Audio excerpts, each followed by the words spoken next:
약속보다 현실이 크게 느껴질 때라는 제목으로 하나님 말씀을 나누려고 합니다. 지난 한 주 동안 우리나라에 참 많은 사건 사고들의 소식들이 참 많이 전해졌습니다. 마음이 너무 아프고 이 나라에 그런 사건 사고들이 그렇게 많이 전해줌으로 인해서 참 많이 기도하게 되었습니다. 여러 아픈 사연들 속에 너무 아파하고 있을 적에 스키장 사고까지 또 이렇게 접하게 되더라고요.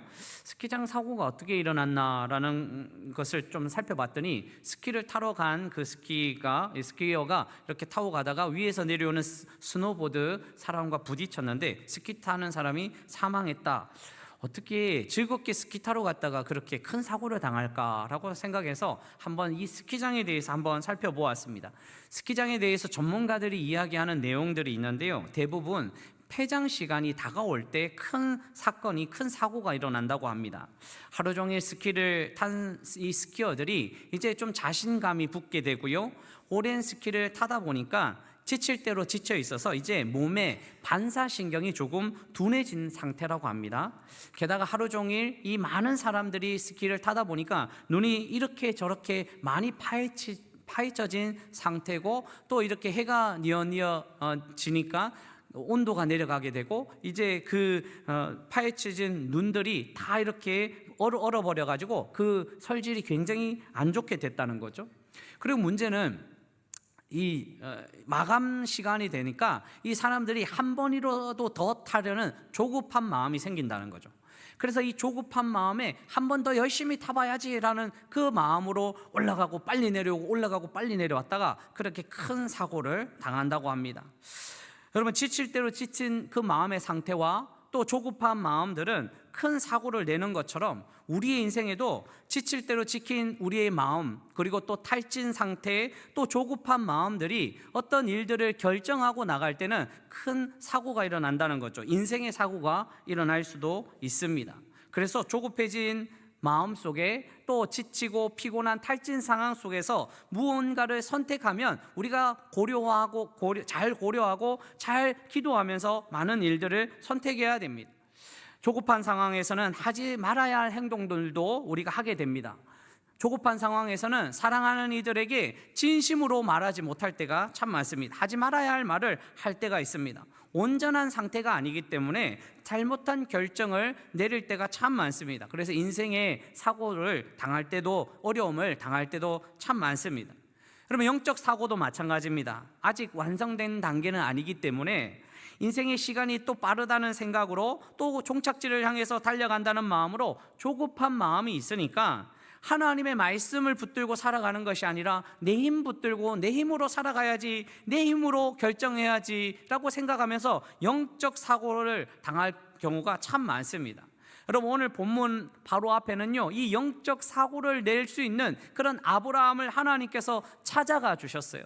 믿음의 조상으로 세우시기 위해서 하나님은 이 영적 사고를 내고 있는 이 아브라함을 찾아가 주셔서 이제 구별하여 주시는 모습입니다. 아브라함을 아브라함이라고 이야기하셨는데, 아브라함은 존귀의 아버지, 이 가정의 아버지, 이런 뜻이거든요. 그런데 아브라함을 아브라함, 열국의 아버지로 이제 불러주겠다라고 말씀하십니다. 사례도 공주, 이런 뜻이 있는데 이 사례를 사라, 열방의 어머니로 바꾸어 주시겠다는 거예요. 그래서 하나님이 약속해 주시면서 할례 언약을 맺자고 이야기하십니다. 이 할례 언약은 대대로 하나님께서 언약을 베풀어 주시겠다, 하나님과 하나님의 백성과의 상황 속에서 맺은 약속이라는 거죠. 그래서 할례를 하나님께서 행하게 하셨습니다. 그런데 한번 생각해 보십시오. 하나님이 왜 할례를 행하게 하셨을까? 할례를 행하심으로 그의 백성들을 힘들게 하시려고 할례를 행하셨는가? 그렇지 않습니다. 하나님의 백성답게 살게 하시기 위해서, 그래서 그 하나님의 정체성을 알고 하나님의 백성답게 한 걸음 한 걸음 하나님이 주신 약속의 말씀을 붙들어 살기 위해서 할례를 행하게 하신 거죠. 사람들은 외부를 통해서 자신의 정체성을 확보하고 또 인식하면서 생각할 때가 참 많습니다. 외부를 통해서요. 그래서 다른 사람들의 시선을 통해서 자기의 정체성을 확고하게 세울 때가 많습니다. 예를 들면 경제적인 부분 때문에 자신의 정체성을 참 많이 판단할 때가 있어요. 좋은 차, 좋은 집, 또 좋은 액세서리, 좋은 옷 입어 있으며 사람들이 자신을 그렇게 보는 것처럼 그렇게 판단할 때가 참 많죠. 그런데 외부에 의해서 자기의 정체성을 판단한다면 이 외부의 시선들은 언제든지 바뀌게 되고요, 언제든지 우리는 연약해지고요, 언제든지 열등의식 속에 살아갈 수 있습니다. 노후가 되어서 마지막 때에 자신이 원하는 거 이루지 못하면 또 허무함이 밀려오고 부족합니다. 그래서 외부에 의해서 자기를 판단하는 것이 아니라 내부에 의해서 하나님 주신 약속을 붙들고 자신이 하나님의 백성의 정체성을 가지고 살아가는 거 너무 중요한 거죠. 사랑하는 성도 여러분, 성도는 외부에 의해서 자신의 정체성을 확고하게 만들어가는 것이 아니라 내부에서 하나님 주신 약속의 말씀을 가지고 이 약속의 정체성을 가지고 하나님의 백성이라는 사실을 기억하시기를 주님의 이름으로 축원합니다. 하나님의 백성이라는 사실을 알고 흔들리지 말아야 되는 거죠. 그래서 하나님은 끊임없이 우리에게 찾아와 주셔서 말씀을 주십니다. 설교 말씀을 통해서 또 기록된 말씀을 통해서 끊임없이 하나님은 약속의 말씀을 주시는 거죠. 자, 그런데 오늘 말씀에 보면 하나님의 백성이 약속의 말씀을 듣고도 나약한 생각을 하는 이유는 무엇일까요? 여러분, 하나님께서 이렇게 강력하게 말씀하여 주셨으면, 하나님께서 메시지를 주셨으면 우리가 좀 힘을 내야 되지 않습니까? 그런데 항상 하나님의 말씀은 있지만 나약한 생각이 드는 이유는, 그것은 바로 현실의 벽이 너무 크고 높다고 생각하기 때문입니다. 말씀보다 현실의 벽이 너무 높다는 거예요. 현실의 벽이 너무 크다는 거예요. 여러분, 오늘 18절 말씀을 같이 하나님 말씀을 읽어보겠습니다. 읽습니다. 아브라함이 이에 이스마엘이나 하나님 앞에 살기를 원하나이다. 아멘. 아브라함이 이에 하나님께 아뢰되 이스마엘이나 하나님 앞에 살기를 원하나이다. 제가 이 오늘 본문 바로 앞에까지는 하나님이 찾아와 주셔서 약속의 메시지를 주셨다는 거예요. 약속의 메시지를 주셔서 하나님은 약속대로 아브라함을 이끌어 간다고 말씀하셨습니다. 그런데 아브라함은 이제 포기하고 있습니다.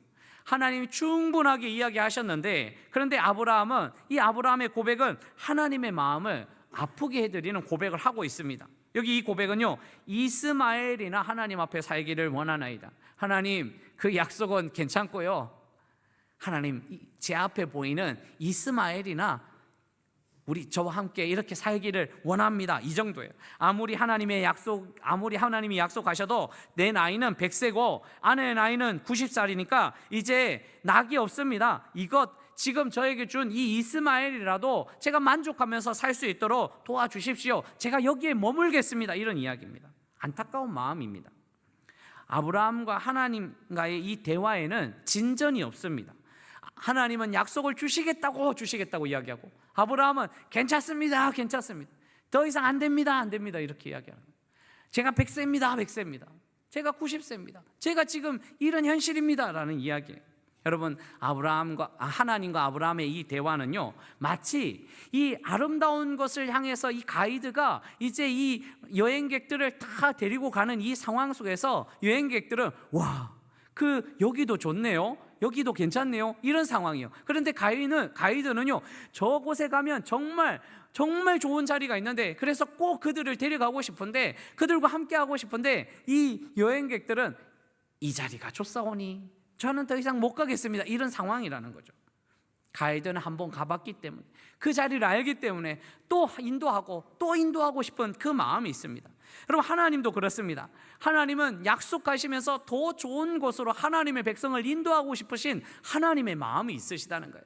그 하나님의 마음으로 이스라엘 백성들을, 이 아브라함을 인도하고 싶은데, 아브라함은 이스마엘이라도 지금 이 현실이라도 살고 싶습니다. 아브라함은 지금 현실의 벽이 너무 높고 크기 때문에 할 수 없다라고 그냥 자기 자신의 삶에 만족하고 있는 거죠. 여러분, 우리의 신앙생활은 어떻습니까? 하나님 지금 우리를 하나님의 길로 인도하시고 싶은 하나님의 뜻이 있는데요, 우리는 지금까지 신앙생활한 거 이 정도면 괜찮습니다, 예배드리고 이렇게 하면 괜찮습니다, 이렇게 살아가면서 우리가 현실의 벽에 너무 우리가 무너질 때가 있지는 않으십니까?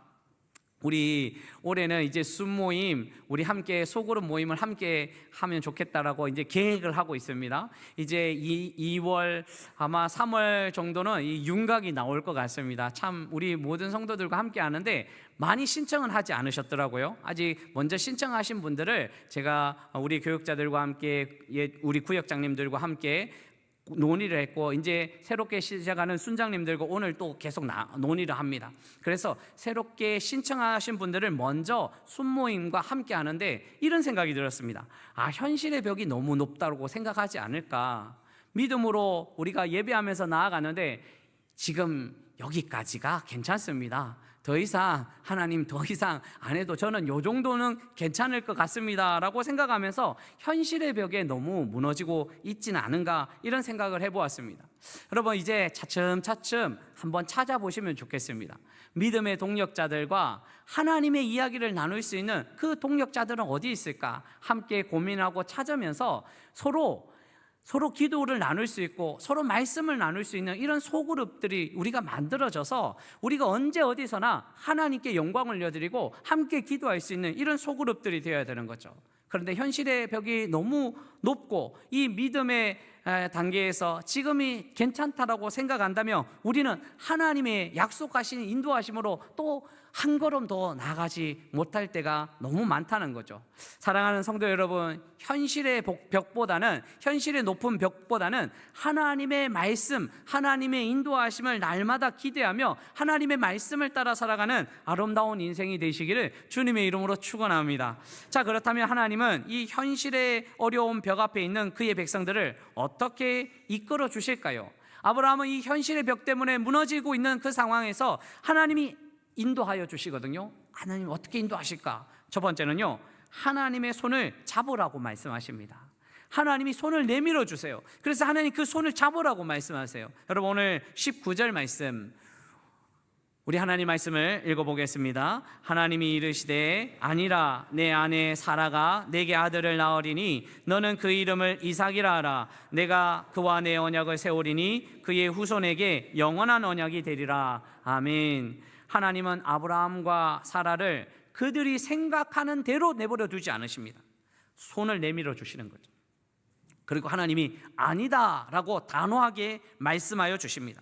하나님께서는 사라를 통하여 자식을 주시겠다고 약속의 말씀을 계속 주셨지만 아브라함은 불신과 회의의 웃음을 지었고요. 그래서 자신의 힘으로 이스마엘을 낳았고요. 그래서 그렇게 살아가는 아브라함에게 하나님은 참으로 아니다, 내 손을 잡아라, 그 하나님이 약속하여 주신 하나님의 약속의 말씀을 주시는 거죠. 그래서 하나님의 내밀어 주신 그 손을 붙들 필요가 있는 거예요.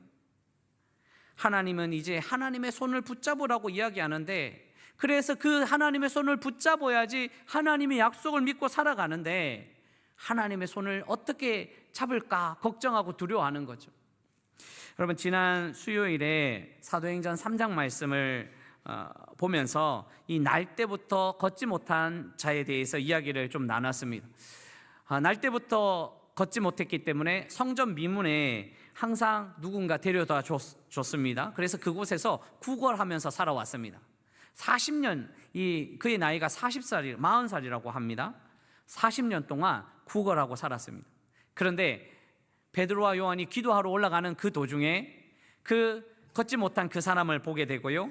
그리고 믿음으로 선포합니다. 나사렛 예수 그리스도의 이름으로 일어나 걸어라 말씀하여 주셨습니다. 선포했습니다. 더 좋은 은혜의 자리가 있기 때문에 선포한 것 아닐까요? 지금까지는 성전 미문에 있었고 성전 안으로는 들어갈 수 없었습니다. 이 자리라도 만족합니다. 이 자리라도 만족하니까 그 자리에서 또 배불리 먹고 살아가는 거 괜찮다고 생각하고 있지 않습니까? 그래서 성전 안의 인생보다는 성전 밖의 인생으로 살아가는 그였습니다. 그래서 일어나 걸어라, 예수 그리스도의 이름으로 일어나 걸어라 말씀하여 주실 때 그가 일어났는 거죠. 그런데 만약에 걷지 못했던 그 사람이 이렇게 이야기하면 어땠을까요? 아니, 당신들 누군데 저를 이렇게 세우려고 합니까? 무슨 소리입니까? 제가 일어나지 못해서 40년 동안 밥 먹고 산 것 아닙니까? 제가 일어나면 당신들이 먹여줄 겁니까?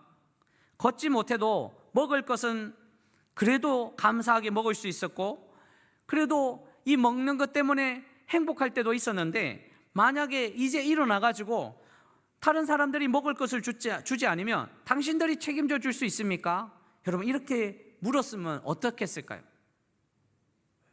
그냥 제 생각입니다, 여러분. 성경에서 이 말을 찾으시면 안 됩니다. 그렇게 질문하지 않았습니다. 이 사람은 베드로와 요한이 내민 그 손을 덜썩 잡습니다. 다리에 힘을 주면서 현실의 높은 벽은 분명히 있었습니다. 그 자리에서 일어나면 다른 현실의 벽들이 많은데 일어나지 않고 싶은 그런 마음이 들지 않을까요? 그런데 그는 일어나는 거죠. 여러분, 아브라함처럼 하나님 앞에서 배만 채워지기를 원합니다, 이렇게 선포하지 않았다는 거예요. 그렇게 외치지 않았다는 거예요. 평생 구걸하면서 살아왔던 그 사람이지만, 그런데 다시 그 현실의 벽을 넘어서 하나님의 성전에 들어가고 싶은, 그래서 그 두 다리로 일어서서 하나님의 백성으로 살고 싶은 마음이 있어서 그 현실의 벽을 넘어 하나님께서 내밀어 주신 그 손을 붙들었다는 거죠. 하나님은 현실에 주저앉고 싶어하는 아브라함에게 아니다라고 말씀하십니다. 이스마엘에게 머물러 있는 그 상황이 아니라 하나님이 손 내밀어 주신 그 손을 잡으라고 말씀하십니다. 아브라함은 이제 손을 잡든지 뿌리치든지 결정한 시간이 다가옵니다. 하나님의 손을 잡으면요, 아브라함, 즉 아브람, 가정의 아버지에서 아브라함, 열국의 아버지가 되고요, 그 손을 잡지 아니하면 아브라함이 아니라 아브람, 그 가정의 아버지만 될 수밖에 없는 상황이라는 거죠. 아브라함이 하나님의 손을 잡을 것인가, 그 손을 뿌리칠 것인가. 그런데 사단은 속삭입니다. 이스마엘로 만족해라, 지금 있는 그 자리로 만족해라. 그러나 하나님은 아니다라고 말씀하십니다. 어느 음성을 우리가 들어야 될까요? 하나님의 손을 잡아야 되지 않겠습니까?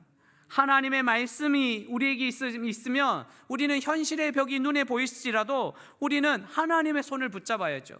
내 건강 때문에, 복잡한 일 때문에, 시간적인 여유 때문에 세월이 빨라서 여러 가지 상황 가운데 여건이 허락하지 않는다고 그냥 그 자리에 우리가 주저앉는 것이 아니라, 하나님은 아니다, 다른 약속의 메시지가 있다, 다른 약속의 자리가 있다, 다른 은혜의 자리가 있다, 하나님께서 인도하여 주시는 거죠. 사랑하는 성도 여러분, 가짜에 속지 말아야 됩니다. 진짜 하나님의 약속의 말씀이 있기 때문에, 하나님이 책임져 주시기 때문에 우리는 또 한 걸음 한 걸음 약속의 말씀을 붙들고 나아가야 되는 거죠. 사랑하는 성도 여러분, 하나님의 약속의 말씀이 있다는 사실을 기억하고 현실의 벽이 너무 높거나 너무 크다고 인해서 두려워하지 마시고 언제든지 약속의 말씀을 붙들고 하나님의 손을 부여잡고 믿음의 인생을 걸어가시기를 주님의 이름으로 축원합니다. 두 번째요, 하나님은 현실의 어려운 벽 앞에 있는 그의 백성들을 어떻게 이끌어 주실까요? 첫 번째는 하나님의 손을 부여잡게 하시는 거잖아요. 하나님 손 내밀어 주시잖아요. 그래서 우리 하나님의 손을 부여잡는 거죠. 두 번째는요, 말이 아닌 몸으로 익히라고 하나님 말씀하십니다. 말만 하는 것이 아니라 믿음은요, 몸으로 익히면서 살아가는 거예요. 신앙생활은 몸으로 하는 거죠. 여러분, 오늘 20절 말씀에 우리 하나님 말씀이 이렇습니다. 여러분 같이 한번 이 현실의 어려움 속에 있는 아브라함에게 하나님 말씀하시거든요. 같이 읽습니다. 이스마엘에 대하여는 내가 내 말을 들었나니 내가 그에게 복을 주어 그를 매우 크게 생육하고 번성하게 할지라. 그가 12두령을 낳으리니 내가 그를 큰 나라가 되게 하려니와. 아멘. 여러분, 여기서 이스마엘, 아브라함이 종 하갈을 통해서 낳은 이스마엘이라는 이 이름의 뜻은요, 하나님이 들으시다라는 뜻입니다. 이스마엘, 하나님이 들으시다. 그런데 이 이스마엘의 나이가 지금 13살이거든요. 아브라함은 그 입술에는 항상 누구냐면 이 이스마엘을 찾았잖아요. 이스마엘아, 이스마엘아, 이스마엘아, 이스마엘아. 여러분, 우리는 이스마엘이라 하지만 그들은 알고 있었어요. 이스마엘이라 하면 이 뜻이 뭐라고요? 하나님이 들으신다는 거예요. 하나님이 들으신다, 하나님이 들으신다, 하나님이 들으신다, 하나님이 들으신다. 얼마나 13년 동안 많이 했을까요? 얼마나 하나님이 들으신다고 말은 많이 했을까요? 말은 많이 했지만 하나님이 진짜 들으신다는 것은 몰랐어요. 그런데 하나님이 이제 알려주세요. 들으신다. 걱정하는 것, 너가 걱정하는 그 이스마엘 내가 듣고 내가 책임져 줄게. 하나님께서 말씀하시는 거죠. 하나님은 아브라함이 지금까지 걱정했던 거 다 들으시는 거예요. 사랑하는 성도 여러분, 우리의 걱정과 현실의 문제 하나님이 들으실 줄 믿습니다. 하나님이 다 들어주신다는 거예요. 그리고 나서 이제 이 믿음을 새롭게 하시면서 이 믿음의 방법을 알려주셔요. 믿음의 백성들은 이렇게 살라고 말씀하셔요. 그런데 그 믿음의 방법은요, 말보다 몸의 믿음을 익히라는 거예요. 익히면서 살아가는 거예요. 반응하라는 거죠. 여러분, 오늘 23절부터 25절 말씀해 보십시오.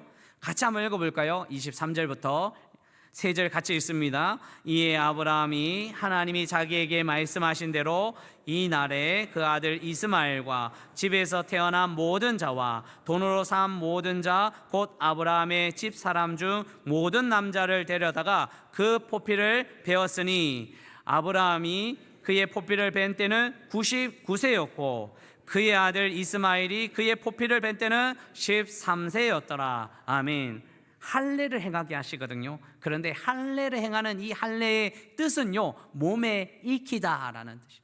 몸에 익히는 거예요. 몸에 익혀서 이제 하나님의 백성이구나라는 것을 알게 되는 거죠. 여러분, 믿음은 말로만 하나님을 믿습니다라고 살아가는 것이 아니라 하나님이 행하실 것을 믿고 몸으로 행하는 거예요. 몸에 익히는 것이 중요해요. 믿음을 몸에 새기는 것이 중요해요. 믿음은 말로만 살아가는 것, 말로만 하는 것이 아니라 몸에 익혀야지, 새겨야지 그 믿음이 반응할 수 있습니다. 믿음으로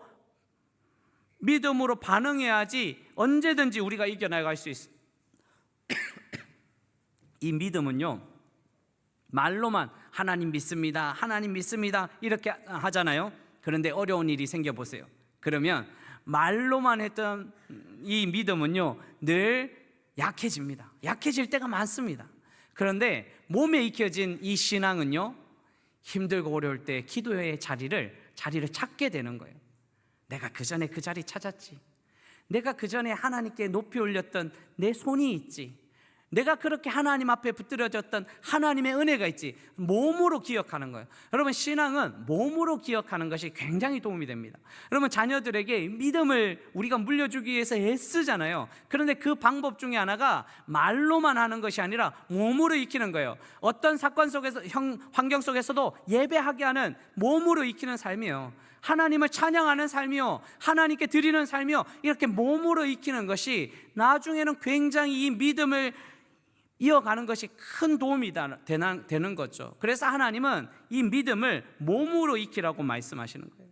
몸으로 익힐 때 참 많은 일들을 감당하죠. 여러분, 운동선수 중에 최고의 자리에 오른 사람들이 요즘 예능 프로그램에 많이 나오는 것을 볼 수 있잖아요. 참, 예능 프로그램 나올 때 저 사람이 스포츠인인가 운동선수인가 아니면 예능인인가 할 정도로 참 뭐든지 잘해요. 운동도 잘하고 예능도 잘하고 참 재미있게 하는 경우를 참 많이 봅니다. 그런데 그 운동선수가요, 이 예능에 나와가지고 좋은 이 재미있는 이야기를 하면서도 어떤 그 특정 프로그램의 특정 스포츠를 하잖아요.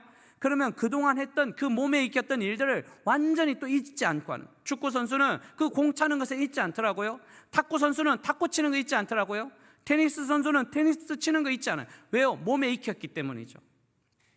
믿음은 몸에 익혀야지 우리가 흔들리지 않은 거예요. 말로만 하는 것이 아니라 몸에 익혀진 신앙생활이 도움이 되는 거예요. 한두 달 전에 제가 새벽 5시 한 3, 40분에 이 발인 예배를 가게 되었습니다. 쌍문역을 지나서 한일병원 쪽으로 가는데 새벽이잖아요. 엄청 추웠습니다. 날씨도 추운데 그렇게 커브를 도는데, 이 한일병원 쪽으로 도는데 그 바깥에 한 중년의 남성이 누워 있는 거예요. 깜짝 놀랐어요. 근데 제가 본 것이 아니라 제 아내가 봤어요. 깜짝 놀래. 어머어머, 막 제 뒤에 또 성도님들도 어머어머. 저는 그냥 계속 못 본 척. 왜냐하면 지금 발인 예배가, 제가 발인 예배를 안 드리면 어떻게 됩니까? 저를 또 좀 옹호하는 말을 좀 하고 싶은데, 발인 예배가 있는데 지금 이제 곧 5분 뒤면 이 발인 예배를 드려야지 발인하고 화장 약속이 있잖아요. 그런데 막 뒤에서 막 놀래는 거예요. 근데 저도 살짝 봤더니 그냥 거리에 누워 있는 거예요. 그래서 제가 목사님에게 한 바퀴 돌아서 다시 한번 가보자고 이야기를 했습니다. 그렇게 돌아서 갔는데 설마 이 추운 날씨에 사람이 누워 있을까 했더니 그냥 누워 있는 거예요. 쓰러져 있는 거예요. 그래서 가서 이제 내리려고 하는데 누가 저기 가서 좀 도와주면 좋겠다 아무리 왔는데 아무리 도와줄 사람들이 없어요. 제가 내려야겠더라고요. 그래서 이제 제가 내렸어요. 내리면서 어떻게 생각해요? 아저씨라고 부를까? 선생님이라고 부를까? 저기요 부를까? 정신이 있습니까? 라고 부를까? 흔들면 괜찮을까? 여러 생각으로 그 사람을 봤습니다. 그러면서 숨을 안 쉬면 심폐소생술을 해야 되는 거 아닌가? 막 이렇게까지 생각했어요. 그리고 나서 몇 번 막 흔들었어요. 근데 처음에는 안 일어나더라고요. 걱정이 됐어요. 막 흔들으니까 다시 일어나니까 이러면서 일어나더라고요. 술 냄새가 확 나더라고요. 술 기운에 그냥 잠드신 거예요. 낯선 남자에게 심폐소생술 안 해서 너무 감사하다 이런 생각이 들었어요. 그리고 그분한테 그랬어요. 밖에서 주무시면 입 돌아갑니다. 빨리 일어나셔서 가십시오. 너무 감사해 하더라고요. 차에 탔습니다. 다른 분에게는 이야기하지 않았는데 누가복음에 나온 이 강도 만난 사람을 지나쳤던 레위인가 제사장처럼 저도 예배 때문에 가려는 그런 마음에 너무 부끄러웠습니다. 그러면서 또 생각했습니다. 목사라면 그런 일을 경험하면 당장 뛰쳐나가서 도와줄 수 있을 거라고 생각했습니다. 뭐 심폐소생술 한번 하면 되지, 한번 그렇게 하면 되지, 뭐 그렇게 어려워, 그렇게 어려운 거 그냥 어렵다고 생각하지만 한 번 할 수 있어 라고 생각했는데 직접 만나보니까 손이 떨리고요, 아무것도 할 수 없겠더라고요. 그렇게 생각하면서 그 부끄러웠던 그 생각 가운데 하나가 몸에 익혀지면, 그런데 이 뉴스를 보면요 그냥 생각 없이 가서 그냥 하시는 분들이 있어요. 누군가 몸에 익혔던 사람들이죠. 간호사나 경찰이나 소방대원들은 그냥 몸에 익혔으니까 그냥 하더라고요. 다른 거 생각하지 않고 몸에 익히니까 하는 거죠. 여러분, 믿음은요 말로 하는 것이 아니라 몸에 익혀야지 하나님 앞에 나아갈 수 있습니다. 현실의 벽 때문에 생각하고 말로 하다 보면 하나님 앞에 약속의 말씀을 붙들고 살아가지 못할 때가 너무나 많습니다. 그런데 우리 믿음의 선조들은요, 신앙생활했던 믿음의 우리 성도들은요 현실의 벽보다 그냥 부딪히면서 나아갔어요. 교회를 건축하고요 하나님 앞에 다 드리면서 한 걸음 한 걸음 믿음으로 다 드렸던 거예요. 그렇게 믿음으로 익혀나갔더니 지금 언제든지 어떤 환경에서도 흔들리지 않고 하나님을 바라보면서 살아갈 수 있었죠. 사랑하는 성도 여러분, 우리는 말로 하는 신앙생활이 아니라 몸으로 익혀서 믿음을 몸으로 익혀서 하나님의 약속을 붙들고 날마다 하나님의 약속대로 살아가는 주의 백성들이 되시기를 주님의 이름으로 축원합니다. 말씀 맺으려고 합니다. 약속보다 우리의 현실의 벽이 너무 크게 느껴질 때가 있습니다. 하나님은 약속하여 주시는데, 늘 말씀하시는데 우리는 이 현실의 벽 때문에 또 우리는 넘어지고 실망하고 무너지면서 가능할까? 하나님의 말씀이 가능할까라고 의문점을 던질 때가 있습니다. 그런데 여러분, 이런 약속의 말씀이 있지만 이 현실 때문에 걱정하고 두려운 이유는요, 이 성경에서 이야기하는 왜 약속의 말씀이 있는데 왜 현실 때문에 어려운가? 그거는 시간의 차이입니다. 하나님의 시간과 우리의 시간이 너무 다르기 때문이에요. 그래서 우리의 시간만 보면 현실의 벽 때문에 넘어져요. 그런데 하나님의 약속의 말씀을 붙들려면 하나님의 시간표를 봐야 되는 거죠. 그 하나님의 시간표를 가지고 오늘도 우리는 한 걸음 한 걸음 나아가야 되는 거죠. 여러분, 성경의 믿음의 사람들이 왜 기록됐냐면요, 그들은 그들의 시간으로 살아간 것이 아니라 하나님의 시간으로 살아가면서 하나님의 약속을 붙들면서 살아갔습니다. 여러분, 노아를 한번 보십시오. 하나님으로부터 방주를 짓도록 계시를 받고요 120년간 이 시간의 차이가 있었어요. 언제 올까? 노아는 그렇게 생각했지만 하나님은 하나님의 때에 120년 후에 하나님의 약속이 이루어지는 거예요. 현실의 벽인 사람들의 조롱거리가 있었고요, 웃음거리가 되었습니다. 그러나 노아는 주님의 약속의 때를 기다리고 있었습니다. 아브라함도요, 그의 시간과 하나님의 시간은 너무 달랐습니다. 그래서 하나님께서 75세에 부르셨지만 100세까지 하나님의 자녀를 얻지 못하니까 현실의 벽인 이 하갈을 통해서 이스마엘을 낳고요, 이제 하나님의 약속의 말씀을 기다리지 못할 때 하나님은 또 오늘도 약속의 말씀을 주시면서 하나님의 때를 기다리라고 말씀하시는 거죠. 야곱도요, 그의 시간과 하나님의 시간은 달랐어요. 베델에서 하나님이 깊이 만나 주셨잖아요. 하나님이 가나안 땅으로 인도해 주신다고 약속해 주셨잖아요. 그런데 삼촌 집에 가보니까요, 21년 동안 그 현실의 벽 때문에 하나님의 약속의 말씀을 잊어버리는 거예요. 그러다 하나님이 인도하여 주시는 거죠. 야곱은 하나님의 때를 기다리면서 살았습니다. 요셉도 마찬가지입니다. 그의 시간과 하나님의 시간은 달랐습니다. 두 번의 깊은 예언의 꿈을 주셨는데, 하나님의 약속을 보여주셨는데, 현실의 벽은 형들이 그를 팔았고요, 보디발 장군의 아내의 그런 유혹이 있었고요, 감옥 생활 같은 현실의 벽이 있었어요. 그런데 하나님의 때를 기다렸다는 거죠. 분명히 하나님의 시간과 우리의 시간은 다릅니다. 그래서 우리의 시간에 집중하다가 현실의 벽이 너무 높고 너무 커서 그 자리에 털썩 주저앉고 이 정도면 됩니다 라고 잘못된 고백을 할 때가 참 많습니다. 그런데 하나님은 아니야, 하나님은 아니라고 말씀하세요. 하나님은 하나님의 약속을 알려주시고요, 하나님의 좋은 길로 믿음의 백성들을 인도하여 주시는 거죠. 하나님께서 내밀어 주신 그 손을 붙들어 주십시오. 그리고 몸에 믿음으로 익혀서 그 약속의 말씀을 찾아서 한 걸음 한 걸음 영적인 발돋움을 하는, 그래서 하나님의 인도하심을 경험하는 믿음의 백성들이 되시기를 주님의 이름으로 축원합니다.